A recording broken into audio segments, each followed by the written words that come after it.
Peace, peace, peace, YouTube. What's going on? It's your man AC Star on this Tuesday morning. Want to just give a big shout out to y'all and say what's up on this tasty Tuesday. Hope everybody's having a great day. Hope everybody's having a great morning, a good start to the day. First and foremost, I want to give some love out to all those people that's down in Louisiana, Mississippi, Alabama that's going through it with this weather, the Hurricane Ida and all the effects of it, the tropical storm, the tropical depression that's dropping buckets and buckets of rain, you know what I'm saying, that's causing a lot of catastrophe in the southeast of America right now. So, yo, man, may the universe cover y'all, man, and provide y'all with the resources and the support that y'all need, man, so y'all can get back on y'all feet and deal with these troubling times, man, you know what I'm saying, because it's rough out there. They say it's heading our way this week, so, you know, we got to start preparing, maybe not be as catastrophic or even as damaging as what y'all went through down there, but, you know, it's kind of densely populated up here, so floods and things of that nature, our infrastructure is kind of different, so we'll pay the price in a different way, but I hope everything works out for us as well. But I hope that the universe gives you people down there some hope, some ray of hope, some protection, some resources, and just the things you need to get your life back online in these troubling times. So, yo, please, you know, I hope everything works out for you guys. Y'all have my utmost support and love, and I'm sending that through the universe, and hopefully it'll reach every one of you guys. On this Tasty Tuesday, I just wanted to talk about something real quick.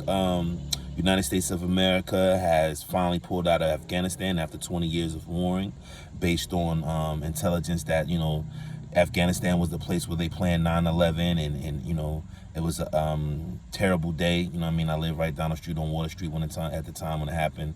I was in NYU studying. It was like my first semester. I think it was like first or second semester, if I'm not mistaken. So it was a real troubling time then. But, you know, New York has bounced back. The city has bounced back. You know what I mean? A lot of people has bounced back. And, you know, New York is going through something now with the pandemic that's not even, you know, even remotely dealing with the terrorist attacks of 9/11. This is a little quick rant, you know, on Tuesday. I just want to say that, you know, if you heard my video yesterday, I was kind of talking about how I'm looking for a media space, you know, for black media space that would have a conversation about this thing in Afghanistan, but put it in perspective as an African American that's paying attention to what's going on and the withdrawal of our forces from Afghanistan. But the thing for me is the resounding sympathetic and empathetic ear that we're getting from the media, where they're talking about this, and it's like we had a catastrophic, you know, tornado and hurricane in our country that tore up some cities and tore up some places that will never be the same, and we're still talking about Afghan citizens. We're still talking about, you know, what's going on over there. It's over. The door is closed, you know what I'm saying? And we have to be honest. Like, you know, I don't know. I'm not there. I don't have all the security details. I don't have all the information, you know, concerning 9/11. And I really don't want to rehash whether it was a terrorist attack or it was just an empire going in to get some resources. But I do know years later that a lot of effects of that war can be seen in our narco trafficking, which is the opiate traffic and the opiate addiction that's taking place in this country, not only through, you know, heroin, but also through like pills and syrup and all the things where the main ingredient is opioids, you know what I'm saying? So now that's ravaging our country because we all know they went in there and raided those poppy fields. And also, like I tell everybody to look up that story about $4 trillion worth of unnamed minerals that was mined out of that country and given to 4 mining companies who was given the rights to mine these minerals. I don't really have a critique of Clinton or critique of the war. I mean, not Clinton, of Biden, Trump, none of those people, because I know I live in an empire. I'm not under the impression that I live in this so-called democracy, right? I understand that the democracy is the way that we govern ourselves within the empirical structure, but I understand that at best, democracy with a small d is just a mechanism to allow citizens to feel like they have a say in what goes on in our country. And not to say that we don't, because to a certain extent we do. But we all know, or most of us know, unlike some of us, we live in an empire. And what empires do is they go around the world using their imperialism to get things. They're using their military to get things, to take things, to use more resources so that we can keep our resources for ourselves. For that, you know, let's say that emergency savings, right? Like all of our resources, all of our oil, all of our natural resources, we don't put them on the market. We kind of use them for ourselves, and we may have some residuals that goes on the market, you know, coal, things of that nature. But for the most part, we kind of store those squirrel nuts away for ourselves. So for me, leaving Afghanistan is really not, you know, what the media wants to paint it out to be. Leaving Afghanistan has nothing to do with, you know, I heard somebody say, Willie Geist say, you know, when the 9 Towers went down, all the 2,000 people that died, and God rest their soul, because I am a U.S. Army veteran and a U.S. Army War veteran at that. So I'm totally in line with honoring my fallen brothers and sisters and my fallen comrades, definitely, right? But what I'm gonna say is this: if we keep believing the premonitions was they went in there because the towers fell, we'll undermine the idea that we live in an empire and there was other nefarious actions that took place to lead us into Afghanistan and Iraq. Because we simultaneously invaded both of those places to secure some kind of security or whatever. But if you realize, we left both places in a hurry. We left both places in a mess, right? Because we pillaged both places. After we kicked all the furniture over and found all the minerals and found all the money in the safes and all the dinosaur bones in the ground and all the asteroids and all the, you know, space stuff that hit the ground that's been in this earth for millions and millions of years, right? We rolled out. And everybody is like, you know, what about the Afghanis there? Listen, the Afghanis that helped American forces with bullets, water, things of that nature, salute to them and their courage of helping the nation and doing what they did. But at the end of the day, they bought into the idea of this empire. They bought into the idea that, hey, listen, I'm going to get something out of this. I'm going to get to America. I'm going to get here. And they've been rewarded for helping the empire pillage their country. They've been rewarded with citizenship in America, with the opportunity to flourish and give their kids safety and give their kids the American dream and give their kids the opportunity to do things that they probably couldn't have done in Afghanistan, right? And I say that to say this. This country has shown time and time again that they're in a pursuit to replace African Americans in the minority structure of this country. Everything they do, when they go to war, they bring these people back, they integrate them into society, and the first thing they do is tell them, don't fuck with the black people.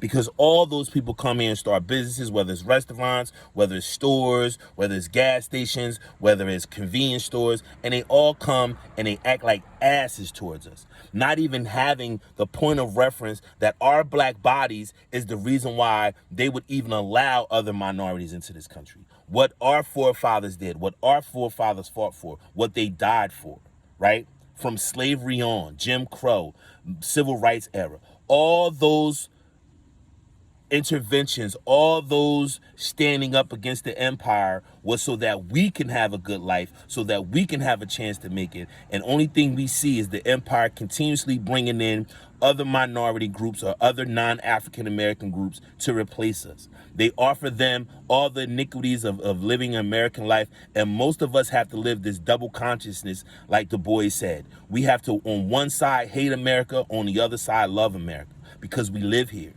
We don't have to love it, but we have to tolerate it, and we have to live, and we have to work, and we have to do things. We just can't sit on our asses and be bums and alcoholics and drug addicts and shit like that. That shit don't work.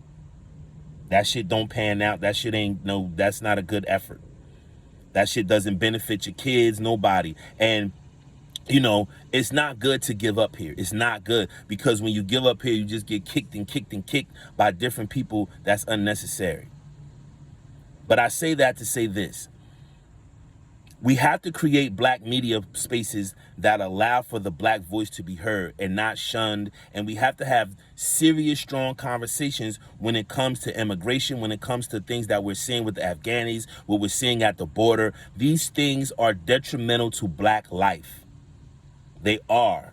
And they're detrimental to black life because these people are brought here to replace us. Please don't think they're brought here to integrate with us and become our friends. No, they're here to call the cops on us. They're here to sell us bad products, goods, and services. They're here for America to pay them back for helping them go over there and pillage their own country. So their gift and their consolation prize is a fucked up store in one of our communities or a bullshit gas station where they water down the gas and give us some fucked up shit. That's what these people are brought for. To do the dirty work of the white major population that no longer wants to even be bothered with us, let alone do the dirty work. There are rarely any white businesses in the black community. Most of the business in the black community are either Pakistani, Afghanistan, Mexican, Dominican, Chinese, Korean, all these people. And what do all these people have in common? We went to war with them. See, in the 50s and 60s, it was the Germans and, that came in, and the Japanese that came in, right? So now we have, in the 80s, you had the Nicaraguans, the Mexicans, the El Salvadorians, the Colombians, they all came, right? Then again, they came again in the 2000s with Bush and all it with Bush and all that. And all this is about is just cheap labor that those with money take advantage of these refugees to work within their businesses. And then they turn them on us. Then they say, well, yeah, we need you to call the cops and we need you to do this and that. If you ever pay attention to what they talk about, why it's good to have immigrants, is because they help fight crime. The only people they calling the cops on is black people. They're not calling the cops on other Mexicans or other El Salvadorians or other Guatemalans. They're calling the cops on black people because 9 times out of 10, those people end up in our communities based on their economics. Then they use their jobs and they use their, they use whatever money that they're making. They use their family connections. They use whatever to move into white communities and other communities, right? After they've told on us and after they've taken advantage of racist ass people who didn't want black people around and found a new minority to replace us. So for me, this Afghanistan thing is just another group of people, 200,000-300,000 people that they're gonna bring from another country, put them in black poor communities. Because if you see, they flying them into black cities, Philadelphia, Texas, Chicago, Detroit, places like that, to just mix them in with us. To just pour them right on in with us, right? And then tell us to get along with them, and they give them loans and things of that nature to get stores and things of that, you know what I'm saying, right? And then they're going to come here and they're going to take on the same stereotypical ideology that everybody else take. Oh, the blacks are lazy, you guys don't want to work, blah, blah, blah, and don't know anything about us. Most people who say that shit don't know fucking iota about African Americans. Our history, what we went through, nothing. They have no fucking idea.